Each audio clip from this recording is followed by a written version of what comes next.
It's party time, my friends, the 7th episode of What If, and this was actually a fun episode. It wasn't quite as dark or dreary as some of the past, and it's crazy we're already 7 episodes in. There's lots of little Easter eggs and cameos with this one. So, as always, we are going to break it down. Welcome to the Chaos Multiverse, everybody. Jimmy or Chaos. Let's get into it. We start off the episode with Jane Foster and Darcy Lewis. They're sitting in their van just like at the start of the Thor movie, right? Yeah, Darcy wakes up Jane after the monitors in the van start beeping to signals that there's an anomaly occurring. Well, this anomaly is the Bifrost, and it's being used, and Jane knows that this is an Einstein-Rosen bridge. Now, this episode continues to use the ideas that Asgardian magic is simply science that humans don't understand yet, and as the monitors continue to beep, Jane starts to call someone and ask for the director of S.H.I.E.L.D. as her data is showing this huge alien invasion is about to happen. However, she's cut off. She then calls up the Parks Department of the government so that she can get them to relay the information to someone who can help with the alien invasion just as the Bifrost flies over the van and into the distance. In the original timeline, Thor was sent to Earth, or Midgard, by his father as punishment for his arrogant behavior. However, in this version, he does not land in New Mexico. In fact, he arrives in Las Vegas on his own accord to have a giant party. Hence, why this version of Thor is called Party Thor. We then cut to Las Vegas where this giant party is actually happening, and the Bifrost crashes into the middle of the party, and we see 5 figures silhouetted in the smoke. We hear Thor, who is, yes, played by Chris Hemsworth, as he says that humanity's dull lives will come to an end and that they should prepare for the party prince, as Thor steps out of the smoke along with Lady Sif and the Warriors 3. Now, everybody's shocked at Thor's arrival, and they begin to dance along with Thor as Thor claims this party is going to be awesome. Yes, I know, it's a little cheesy so far. We then pan up to see the Watcher once again tell the audience that relationships truly define heroes, as he explains the Nexus event that has caused Thor to go down this path. He begins to explain that Thor and Loki in the original timeline shape each other into the people they later become. The Watcher even states that Thor's childhood taught him many lessons, but then shows us Odin after he found baby Loki in Jotunheim. He shows Odin giving Loki back to his father Laufey, in which the Watcher explains that's what made Thor a very different person. It's probably due to the fact that Loki was a rival to Thor growing up and it helped them better each other, but no Loki to grow up with. Well, we get Party for Thor. We then cut to Thor and Frigga by Odin's side as he falls into the Odin sleep, only in this reality, Thor was by his side, as he was not banished to Earth or tricked by Loki to attack the Frost Giants this time like in the Thor movie. Once Odin falls asleep, Frigga announces she will be visiting her sister and gives Thor the opportunity to have his first taste of kinghood while leaving him in charge of Asgard. But she does tell Thor that he will need to study the 9 realms while she's away and tells him not to have any parties. Frigga then tells Thor to behave and even points out that Heimdall is watching him at all times as she disappears into the Bifrost. So what does Thor do? Well, he takes Lady Sif and the Warriors 3 down to the cellar to grab some drinks as he explains that his father is a boring king who only cares about duty and states he will not be like Odin. Thor then tells his friends that they will hide on the most backwater planet that Heimdall won't even pay attention to as they drink and party in Midgard. Yep, that's where they go. We then move to Las Vegas again, where the party's in full swing as we see Thor thanking everybody for coming as more and more guests appear through the Bifrost gates. We see Scourge appear as Thor holds him close and offers him another drink. He then hands the drink to Scourge, who we saw in Thor Ragnarok in the MCU. And Thor reveals that drinks are magic and refills once drunk, right? Yeah. It's similar to the drink that Doctor Strange gave Thor in Ragnarok, which refills every time out of his tankard. The crowd chants Thor's names as ships hover above the party, bringing in even more people.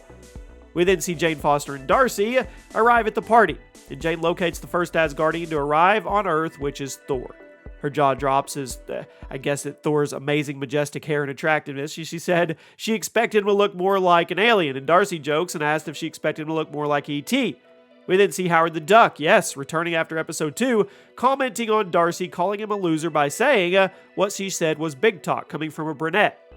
So Jane approaches Thor, and we see Thor playing with some scrolls and asks them to all transform into Thor as he giggles at their abilities.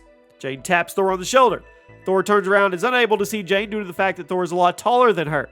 He even jokes that he jokes with Jane about her size and that he almost stood on her. As the two introduce each other, Thor tells Jane all the food at the party is on him, and they can eat. Grandmaster and Topaz, they're eating cake. Everybody is. The Grandmaster was the antagonist in Thor Ragnarok, who gathered fighters to battle in his own contest of champions and put Thor against the Hulk, who was stranded on Sakaar. Even in his character in Ragnarok, he was a lover of parties. We then come back to Jane and Thor's conversation, and Jane asks Thor, is the same Thor referred to in Norse mythology? Jane passes off Thor's bringing the thunder comment and asked if Thor had anything to do with the planet called Alpha Star Icarus dying. Thor tells Jane he had a party on Alpha Star, and that they even lost Fendro for 3 days and found him next to a baby goat called Gary. I want to meet the baby goat called Gary, to be honest with you. Thor notices Jane's computer tablet and is amazed and asks, is it magic? Now, this is the same thought was in the first Thor movie, where the line between magic and science got blurry. Thor states it would take many Asgardians to build a device like this, and asked if Jane created the tablet or whether she was a genius. He then starts to look at Jane and comments on her eyes being as beautiful as the birth of 2 stars at the edge of a galaxy, which makes Jane blush. The party continues on. We see the Grandmaster as the DJ for the whole nightclub full of people. We see Nebula, we see Korg, they're playing a game of craps, Volstag's playing with a jetpack, Drax and Valkyrie are laughing. We then see another shot of Howard the Duck marrying Darcy Lewis. Yeah, you heard me right. We cut to Jane and Thor coming out of the tattoo parlor with matching tattoos. Thor with a microscope under the heading Science, and Jane with a picture of Mjolnir under the heading Magic, and once again, using that theme of magic in science. We then cut to a white screen where it shows the aftermath of the party. Now, these few camera shots, and they cut to the morning, it's very reminiscent of the movies, like The Hangover. Jane gets a phone call, which wakes her up. She tries to hang up, but the man knocks at the door, forcing her out of bed, making her approach the door. Yeah, we cut outside of the door, where Brock Rumlow is knocking on the door, calling Jane's name to get her attention. Jane looks around the room, sees Thor sleeping. We see a shot of Rocket Raccoon sleeping in a sink, and she opens the doors. Maria Hill shows herself to Jane and asks about the phone call she made to S.H.I.E.L.D. about an alien invasion. Now, Maria Hill reveals that Nick Fury attempted to tell Thor to leave Earth, but he was knocked over by Korg, who wanted to jump in a swimming pool. Now, because of this incident, Nick Fury was left unconscious, and Maria Hill was appointed as acting director. So, Maria talks to Jane at the door, and then Thor starts to wake up, and we hear him mention a rabbit in the sink, which, of course, he's talking about Rocket. In Avengers Endgame and Infinity War, he referred to Rocket as Rabbit, which kind of left the fans to believe that Asgardian rabbits look very similar to raccoons. We'll just have to think. We then move to the helicarrier, where Jane and Darcy are talking to Maria Hill, and they explain seeing the Bifrost, but they're interrupted by Coulson, who tells them that the party is spread around the world. Coulson tells them that Thor has moved to Paris, just as Rumlow approaches with the briefcase and tells Maria that he's got the last resort. So Rumlow reveals that the last resort is the fact it's a pager that would call Captain Marvel. You guys already know how that worked out. Maria takes the pager, she activates it. We then see Thor taking a selfie with 2 Sovereign girls, who were last seen in the Guardians of the Galaxy Volume 2. Fendrel then runs to Thor, warning him of Loki's arrival, and Loki arrives looking for Thor, only this time Loki's a huge frost giant. Yep, he spent most of his life among them and was not altered by Odin's charms to look more Asgardian. The two seem like they're about to fight, but Loki and Thor greet each other with happiness and refer to each other as brothers from other mothers. It really looks like in this reality, Loki and Thor are closer due to the fact that Loki wasn't overshadowed by Thor and didn't have hidden hatred for Odin. Okay. The two hear a big boom and notice a shooting star as Loki tries to wish upon it, and it looms closer until it lands. It's revealed to be Carol Danvers. Yep, Captain Marvel. Now, Carol calls Whitesnake a reference to a rock band who had long blonde hair like Thor. Carol blasts Thor far away, and the two begin to fight. Thor uses his hammer to send Carol to Stonehenge, where she almost knocks over one of the stones, and then Thor appears and Carol asks Thor to be careful. He ignores her. He knocks all the stone monuments down like dominoes. Carol returns the favor by hitting Thor so hard, they end up in an American desert. Thor summons his hammer and the two fight, where Thor eventually blasts lightning at Carol, only for her to absorb that energy and knock him to the ground. So as Thor climbs out of the ditch, Carol sends him flying, and the two have an aerial battle, which leads them into a storm cloud, and then back to Paris. Thor then places Mjolnir on Carol so she can't get back up, and entices the crowd to call Carol a party pooper. We then see Maria Hill shouting at Carol, telling her that Fury said she was the best, and that her punches are equal to 10 nuclear bombs, and she even refers to her cat being able to devour entire armies. Darcy asks what the cat is called, and Carol tells her that the cat is called Goose. Even Darcy points out that the cat's name is a reference to Top Gun. So yeah. Carol tells Maria she's unable to use her full powers. It could blow the entire Earth in half, honestly. And Jane gets a call from Thor, and they start to flirt with each other again, and then she asks him about the planet again, but Thor denies it. It's not revealed if he did destroy the planet, but we can assume that Party Thor is lying. Maria sends Jane and Darcy back to Las Vegas, and Howard approaches the two of them and calls Darcy Mrs. Duck, a callback to their marriage earlier. Darcy then suggests that Jane calls Thor's mom. We then see a few shots of Surtur talking to the Statue of Liberty, a power line getting cut, and Frost Giants playing with a Ferris wheel. It seems like the party is damaging Earth. It's getting out of hand. We cut to Sydney where Korg, Thor, Skrulls, Mantis, everybody's partying.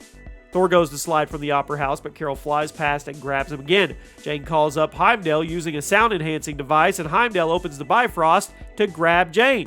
So Jane goes to Asgard, and Heimdall sends her to Frigga. Meanwhile, on Earth, Carol throws Thor toward the snowy mountains, and the two fight again. So now it's time for Thor's mom. He lies to Frigga. He says he was studying, and she could tell her son she could tell he was lying. Thor begs Carol to help tidy up the mess of his party, and she declines and flies away. Thor goes to Loki and the rest of the party and begs everybody to help him. And meanwhile, Mom, Frigga, travels back to Asgard and then is sent to Midgard. This moment feels like Ferris Bueller's Day Off, honestly, where he has to come home in time for his parents before they get home, or they will know what he did and that he wasn't sick in bed. Thor gets the party to stop and convinces them to help him tidy up. So everyone fixes everything. Thor fixes the power grid, then fixes Stonehenge, they fix St. Louis, Surtur fixes the army chopped off, the Statue of Liberty, Thor thaws out Mount Rushmore, on and on and on and on, right? Well, Frigga isn't convinced. Doesn't seem convinced, but when Carol arrives just in time with a tablet containing information on Earth to help fool Frigga. We then cut to the New Mexico desert, where Thor appears to Jane, who is in her van, and hands her flowers and asks if he can call her. Jane says no, but says that Thor will need to ask her out. Thor then tells her he could take her to a planet filled with unicorns, but she interrupts him and tells him that she'd love to go on a date and he should pick her up at 8. He accepts and then returns inside her van as Thor moves off into the sunset. So here comes the Watcher. He narrates over the final moments, stating how the world is back to normal and love is blossoming, and how this is happily ever after. But we end it with a portal opening with Ultron drones coming through as the Watcher states that he may have spoken too soon. Now, at the back of these Ultron drones is a larger Ultron with all 6 Infinity Stones. And yes, it is Vision wearing Ultron-like body armor. This could be the setup for the final episode with the version of Vision that is the main antagonist, which could spark the creation of the Guardians of the Multiverse, in which we have seen many members throughout this season so far. The Watcher slowly approaches the camera as each episode goes by, so we'll have to wait and see. There you have it. Let me know what you guys thought of this one. Party Thor. I'll see you soon.